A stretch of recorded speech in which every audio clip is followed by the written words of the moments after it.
Right now, somewhere near you, a machine is being watched by a screen, a lift, a boiler, a water treatment pump, a furnace in a factory on the edge of town.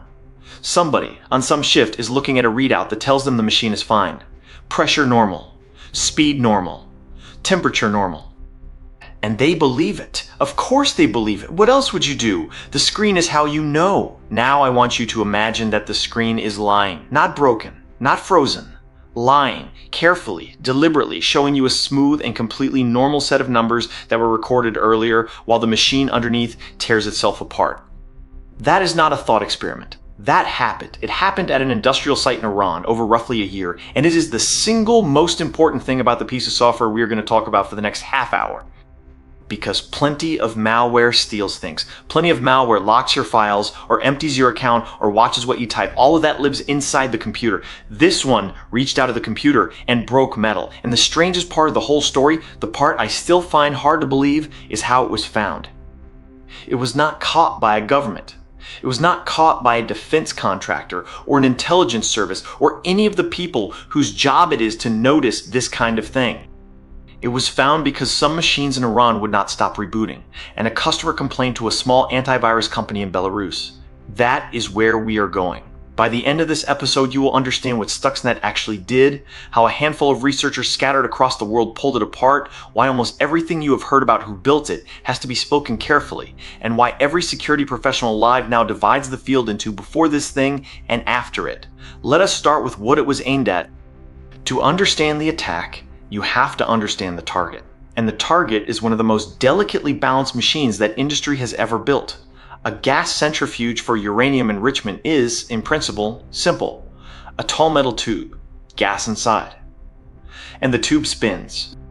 It spins astonishingly fast, the outer wall traveling at hundreds of meters per second. The heavier molecules drift outward, the lighter ones stay nearer the middle, and you draw off the slightly enriched fraction and feed it into the next machine. Do that across enough machines, arranged in what is called a cascade, and the enrichment climbs. One centrifuge on its own achieves almost nothing. You need thousands, plumbed together, running continuously for months. And the machines we are talking about at Natanz were a specific model, the IR1. A first-generation design, and by the standards of the field, not a especially good one. That matters to the story, and here is why. The IR1 already had a reputation for breaking. These were machines that failed at an uncomfortable rate under completely ordinary operation. Manufacturing tolerances, materials, the sheer difficulty of building something that spins that fast for that long. Losing centrifuges was a routine part of running that plant. Now put yourself in the position of the engineers there. Your machines break. They have always broken. You have a replacement program and a failure rate you have learned to live with. And then the failure rate goes up. What do you conclude? Almost certainly a bad batch, a supplier problem, a materials issue. Somebody's tolerance is slipped. You start hunting through your procurement and your quality control because that is where this kind of problem has always come from before. You do not conclude that your control software is lying to you. Why would you?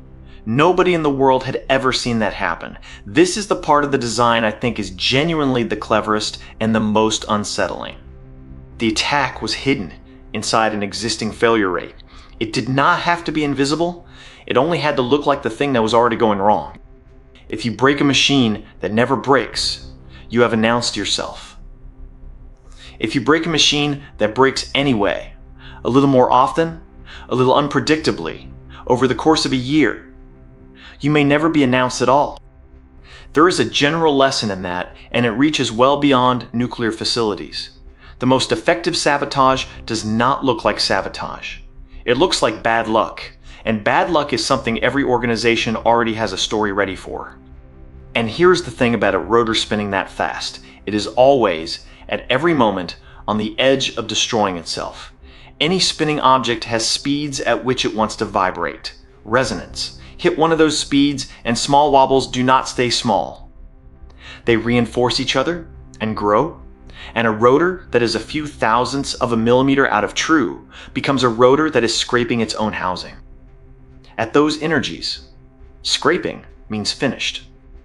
So these machines are designed to run in a narrow band, above some resonances and below others, and to be brought through the dangerous speeds quickly on the way up and on the way down. The control system's whole job is to keep the machine in the safe band and away from the cliff edges. That control system is not a PC. It is an industrial controller, a programmable logic controller, a PLC, a rugged little computer whose entire existence is spent reading sensors and driving motors according to a program. And now you can see the shape of the weapon. You do not need to breach a nuclear facility to wreck a cascade. You do not need explosives, or an aircraft, or a single person on the ground at the moment it happens. You need the controller to change the speed. That is all. Change the frequency the drives are commanding, take the rotors through the speeds they were engineered to avoid, and physics does the rest, quietly, mechanically, over months, in a way that looks exactly like bad luck and poor manufacturing. Somebody worked that out, and then they built it. The discovery does not begin with an investigation. It begins with a complaint. In June 2010, a client in Iran contacted an antivirus firm because their computers kept crashing and restarting. Not a dramatic symptom. The most ordinary, tedious IT problem there is the sort of thing that gets blamed on a bad driver or failing memory and usually is. The firm was VirusBlokAda, based in Belarus, a small company. Not a household name anywhere in the world, then or now. Their engineers went looking for the cause of the crashes and found something they had not expected. A Windows rootkit, software designed to hide itself deep in the operating system. And it was carrying valid digital signatures. I want to explain why that detail made them sit up, because it is the first sign that this was not ordinary. Modern Windows will not simply load a low-level driver from anyone. The driver has to be signed with a certificate that proves who published it, and the operating system checks that signature. It is one of the main structural defenses against exactly this kind of code. This thing was signed with legitimate certificates belonging to real companies, which means that somewhere upstream, the private keys of genuine, trusted businesses had ended up in the hands of whoever built this, and the operating system, doing precisely what it was designed to do, waved the code through. That is not something a criminal group typically has, and in 2010, it was close to unheard of. So VirusBlokAda did the responsible thing. They wrote it up, and they told people, and that is the moment the lid comes off. Because once the sample is circulating, researchers at security firms all over the world start pulling it apart, and the more they look, the less sense it makes as anything they have seen before. I want to be precise about this because the popular version of the story tends to compress it into a single genius, having a single flash of insight. It was not like that.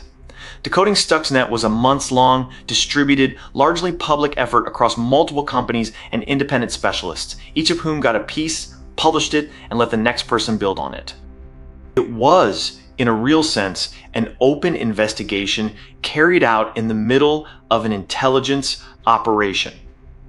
I want to stay on the discovery for a moment because there is an irony in it that is easy to miss. This thing was found because it spread too well. Remember what it had to do. It had to cross an air gap into a facility that was deliberately cut off, carried by people who did not know they were carrying it. You cannot aim that. You cannot say infect only the engineer who is going to Natanz on Thursday. If you want to be reasonably certain of reaching an isolated target through human traffic, you have to be willing to travel widely and wait.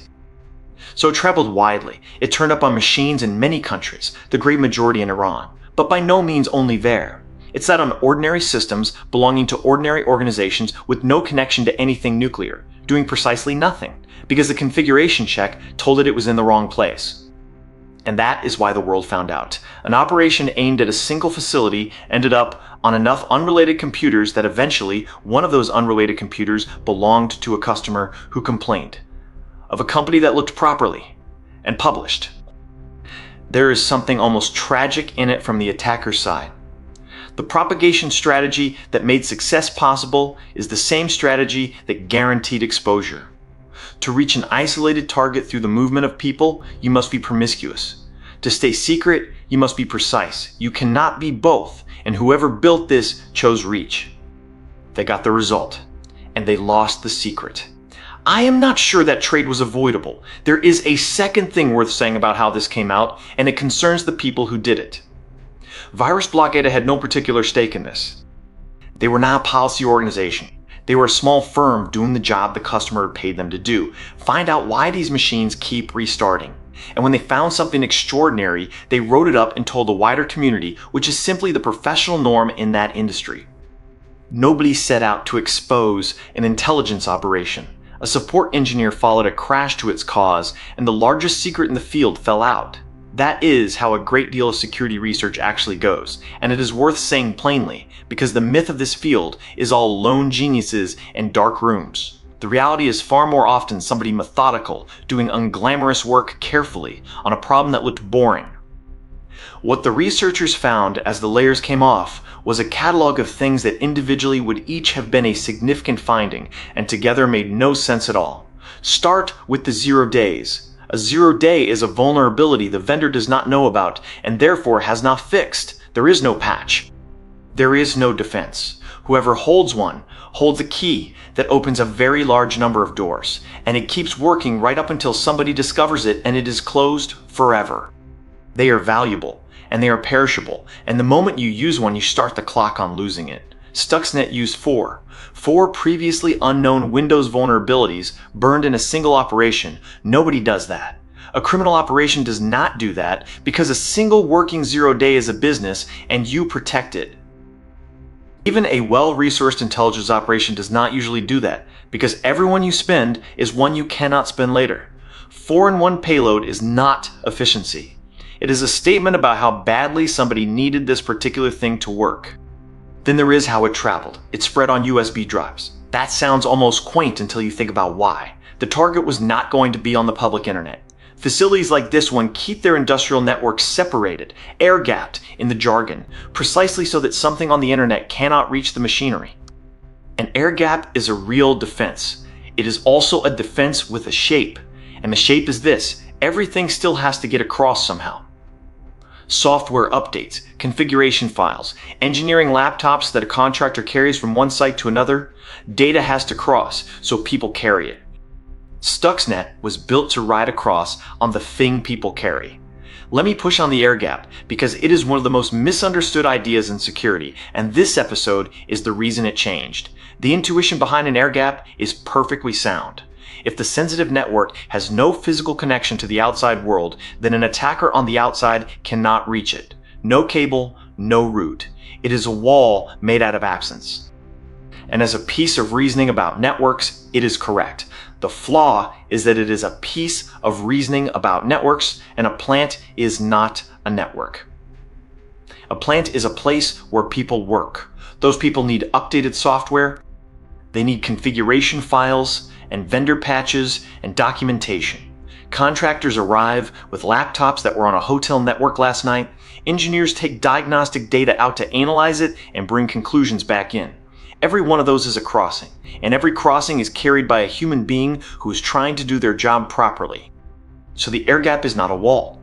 It is a filter with a very low bandwidth and a very long latency, and like any filter, with traffic passing through it. The question is not whether things cross, but what crosses, and how carefully it is checked. Stuxnet was designed around that reality rather than against it. It did not attempt to defeat the separation. It accepted the separation and waited for the ordinary, necessary, entirely legitimate movement of work to carry it over. You cannot patch that. There is no update that removes the need for engineers to bring files to machines. What you can do, and what the industry began doing after 2010, is treat every crossing as an event that deserves scrutiny. Dedicated transfer stations, media that is scanned, controlled, and never leaves. Strict rules about which devices may touch the process network at all. All of that is now routine practice in serious industrial environments, and almost none of it was routine before this. An entire body of operational discipline exists because of one worm and a set of USB drives. And then, the part that reframed everything. The payload did not care about your documents. It did not care about passwords or banking or email. It went looking for a specific family of industrial controllers, Siemens Somatic S7 units. And when it found them, it wrote its own logic into them, injecting extra instructions into the engineering projects and into the controller's own memory. malware that reprograms industrial machinery. Up to this point, cyber attack had meant something that happened to information. Here was something whose entire purpose was to happen to equipment. Knowing that it attacked Siemens controllers still did not tell anyone what it was for. Those controllers run an enormous amount of the physical world. Bottling plants, pipelines, power stations, lifts. The code was clearly aimed at something specific, and nobody could yet say what.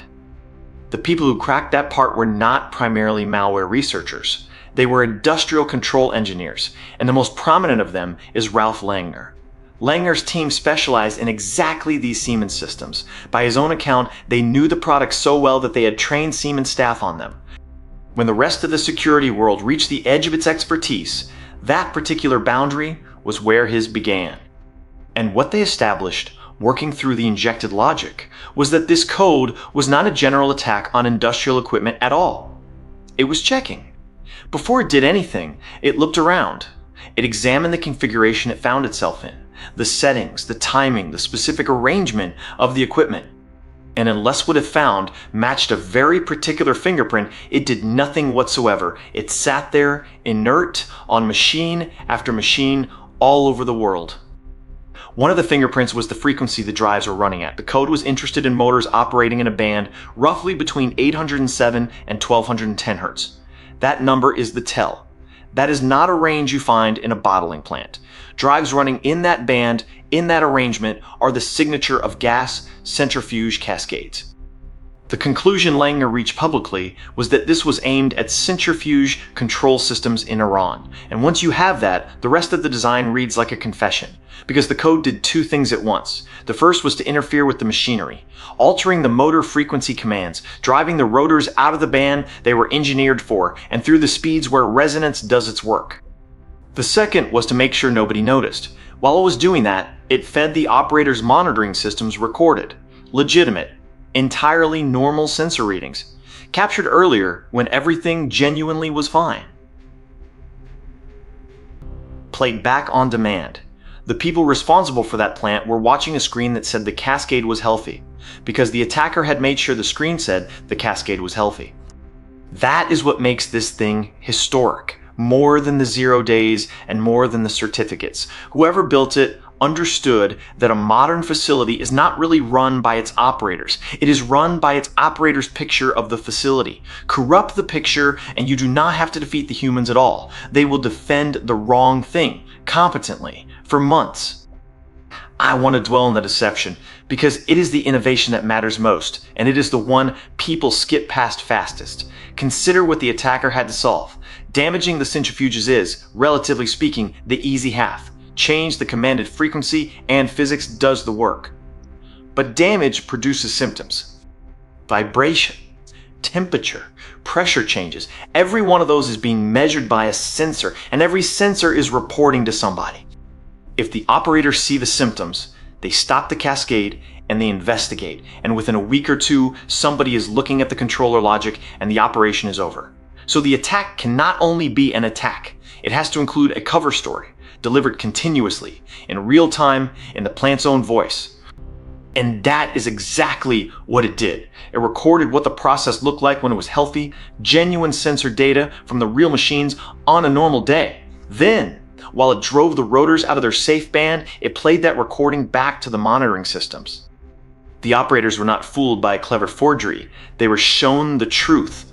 Just the truth from a different day. Think about what that means for the humans in that control room. Their instruments were not broken. Their training was not lacking. Their attention was not poor. Every single thing they were relying on to know the state of the plant had been captured and turned against them. And there was no procedure anywhere in their world that said, consider the possibility that the readings themselves are a performance. You cannot detect that by watching more carefully. Watching more carefully shows you more of the same recording. This is the reason security people talk about Stuxnet the way historians talk about a treaty. Before it, the monitoring layer was treated as a window. Imperfect maybe, laggy maybe, but fundamentally a view of reality. After it, the monitoring layer is understood as a claim, made by software, that can be false, while every component in the chain is working exactly as designed. That reframing is now everywhere. It is why series control systems are built with independent measurement paths that do not share the compromised route, why some safety instrumented systems are deliberately kept separate from the control system that they oversee, and why the screen said it was fine is no longer accepted as an account of what happened. One piece of software taught an entire engineering discipline to distrust its own eyes. There is a detail from the analysis that has stayed with me. Langner has described catching a mistake in the code, a portion of a captured screen showing the layout of the facility sitting there inside the malware, which could be compared against the code's own logic. The weapon carried a picture of its own target. There is a further layer, and it took years to surface properly. Stuxnet was not a single design. Later analysis, again with Langner central to it, established that there had been an earlier and quite different version, and that the two attacked the plant in fundamentally different ways. The earlier one targeted the Siemens S7417 controllers, which governed the cascade protection system, the valves, and the pressure sensors. That is the safety layer, the part of the plant whose job is to isolate machines and manage the gas when something goes wrong. Think about what it means to attack that. You are not breaking the centrifuges directly. You are going after the system that protects them and manipulating pressures and valve states so that damage accumulates through the plant's own processes. The later, far better known version went after the S7-3015 controllers and attacked rotor speed directly. The resonance attack, the one that everybody describes when they describe Stuxnet. Two distinct approaches to the same target developed over time. That is what a weapons program looks like. Not one artifact, but iteration. Something tried, assessed, and replaced with something else. And it says something about the earlier variant that analysts who studied it came away describing it as the more aggressive of the two. But there is a second implication in that, and it is easy to miss. A program like that implies sustained access to intelligence about the inside of that plant over years, not a snapshot. A relationship with the target, knowing what the equipment was, how it was arranged, what frequencies the drives ran at, how the protection system was configured, and then knowing enough about the results to justify a redesign. You cannot get that from the outside of a building. However you imagine this operation, it required knowing that facility from within, repeatedly, over a long period. Which is the quiet reminder underneath this whole story. We talk about Stuxnet as a triumph of software, and the software is genuinely remarkable. Unknown flaws used together, stolen signing certificates, controller logic written by people who clearly understood industrial plants. But the code is the last step. Everything that made it work. The layout, the equipment models, the frequencies, the timing, the certificates lifted from real companies is intelligence work. Gathered patiently, at risk, by people, and then handed to the engineers. The worm is the part we can read. It is not the part that took the longest. So what did all of it actually achieve? Here I have to be careful, and I would rather be careful than dramatic. The best known estimate comes from the Institute for Science and International Security in December 2010. Their assessment was that the operation may have damaged up to around 1,000 IR-1 centrifuges at the Natanz fuel enrichment plant, roughly a tenth of the machines then operating, between November 2009 and late January 2009. That is an estimate made by an outside institute from the evidence available to it. It is not a confirmed figure, and I am not going to present it as one. And you will often hear that Stuxnet set the Iranian nuclear program back by years. I am going to leave that claim alone, because the honest position is that assessments differ sharply, and several serious analysts think the delay was modest. Centrifuges break anyway. Programs absorb losses. Nobody outside has the full picture, and the people who do have it are not saying. What is not in doubt is that a piece of software destroyed industrial equipment inside a defended facility, and that the people running that facility did not know it was happening. Now the question you have been waiting for the whole episode: who did this? Stuxnet has been very widely reported as a joint American and Israeli operation. That reporting is extensive, it has been repeated in major newspapers, in books, in documentaries, and it is entirely possible that you already consider it common knowledge. Here is what I can tell you with certainty. No government has ever acknowledged it. There has been no official confirmation. No court has ruled on it. No individual has been charged with building or deploying it. So on this channel, the sentence is widely attributed, never confirmed. That is not me being coy. It is the difference between what is reported and what is established. And once you start treating those as the same thing, you've stopped making documentaries and started passing on rumors. And there is a practical reason this discipline matters, beyond simply being honest with you. Attribution in this domain is genuinely structurally hard, harder than in almost any other kind of investigation. A physical weapon leaves physical evidence, serial numbers, chemistry, manufacturing marks, supply chains that can be traced back through real companies in real countries. Code leaves almost none of that. What it leaves is style, the way it is written, the tools chosen, the languages of the developers, timestamps that may or may not be real, and technique that resembles technique seen elsewhere. All of that is suggestive. None of it is proof. And every piece of it can be imitated on purpose by somebody who wants the blame to land somewhere else. Add to that the fact that the parties who could actually settle the question are precisely the parties with the strongest reasons never to discuss it. And you have a subject where the honest answer will often remain reported, plausible, unconfirmed, indefinitely. That is uncomfortable, because we are used to stories that resolve. Someone did it, we find out who, the story ends. This one does not end that way, and I would rather leave you with an accurate open question than a satisfying closed one. What we can say is what the artifact itself demonstrates, and the artifact is eloquent enough. 4 0 days spent at once, stolen signing certificates from real companies, deep, specific knowledge of a particular industrial installation, its equipment, its configuration, its operating frequencies, its layout. 2 separate attack designs developed over a period of years, and the patience to let it all run quietly for months. That combination is not a description of a person. It is a description of a budget, a timeline, and an organization with intelligence about the inside of a defended facility. Whoever it was had all of that. That much the code proves on its own, without anybody confessing to anything. The named people in this story are the researchers, Langner, the Symantec team, the engineers at VirusBlokAda who pulled at a thread because a customer's machines kept rebooting. They are named because they published work under their own names and we can check it. The people who built the thing remain formally unknown. What changed, though, is not in dispute at all. Before this, the phrase cyber weapon was mostly rhetorical, a way of making network intrusions sound more serious than they were. Attack stole, defaced, disrupted. They lived in the realm of information, and the worst case was that you lost data or money or face. After this, every government on Earth had a working demonstration that code could cross into the physical world and destroy hardware inside a defended installation, with no soldier present and no way to be certain afterwards who had done it. Every industrial operator learned that an air gap is a delay, not a wall. Every engineer who builds control systems learned that the monitoring layer is not a neutral window onto reality. It is a target, and possibly the most valuable one, because it is what everybody else trusts. And an entire discipline came into existence, industrial control system security, OT security, as a field with its own conferences and specialists and budget lines. Before 2010, that was a niche. After 2010, it was a national priority in a dozen countries.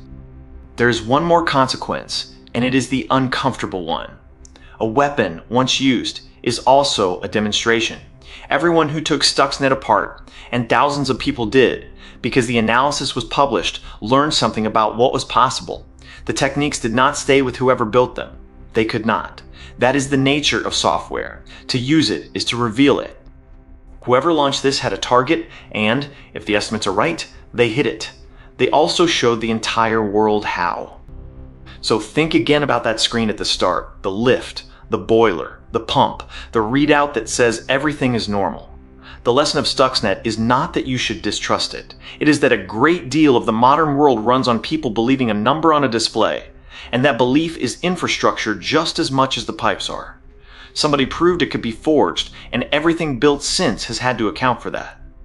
Next Monday on the hack that changed everything, the other side of that coin. Because the code we have just talked about was precise.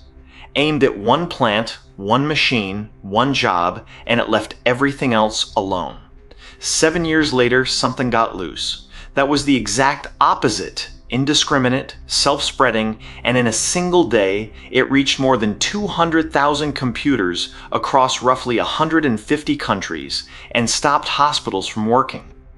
WannaCry, and the day the ambulances were turned away. That is next time. Follow the channel so you do not miss it.